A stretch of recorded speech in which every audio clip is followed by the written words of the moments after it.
हम मीनू झा गोर लगै छी अपने लोकनि सबके। MM झा जी के रचना एकटा मौहक गीत लऽ कऽ उपस्थित छी। संगमे श्रीमती माला झा जी सेहो छथि। कोशिश करै छी अपने लोकनि सबके नीक लागै। धन्यवाद। जय मिथिला, जय मैथिली। यो दुल्हा नाम घिनाउन बैस कऽ मौहक थारी पर, मान जाओ एकटा पारी पर। यो दुल्हा नाम घिनाउन बैस कऽ मौहक थारी पर, मान जाओ एकटा पारी पर।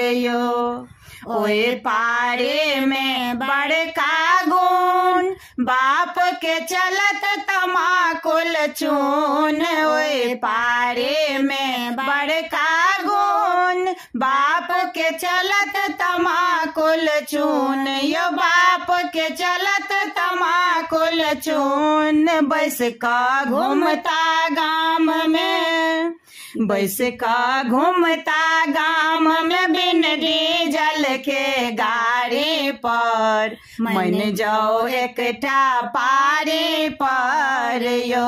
यो दुल्हा नाम घिनाउन बैस का मौहक थारी पर, मान जाओ एकटा पारी पर।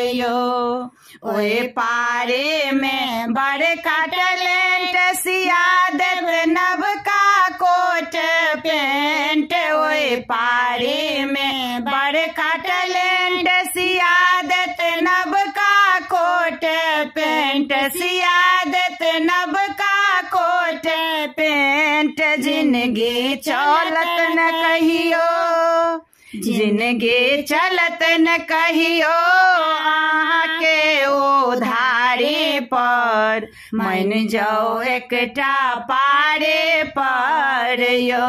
यो दुल्हा नाम घिनाउन बैस कऽ मौहक थारी पर, मान जाओ एकटा पारे पर।